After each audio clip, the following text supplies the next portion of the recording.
అక్షింతలు. అక్షింతలు ఆశీర్వచనానికి బాహ్య రూపాలు. ఒకరిని దీవించేటప్పుడు శుభకార్యాల్లోనూ పూజలో భాగంగానూ అక్షింతలు ఉపయోగించడం ఓ సాంప్రదాయం. బియ్యం శుభానికి, సమృద్ధికి సంకేతం. పసుపు క్రిమి సంహారిణి. ఈ రెండింటిని కలపడం వల్ల ఆరోగ్యకరమైన అభివృద్ధి సొంతమవుతుంది.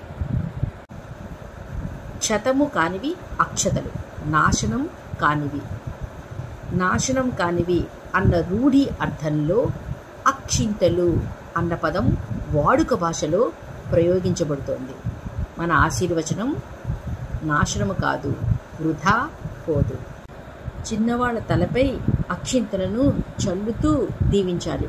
దానివల్ల అక్షతమైన ఆయురారోగ్యాలు, ఎలాంటి ఆటంకము లేని అభివృద్ధి సిద్ధిస్తాయి.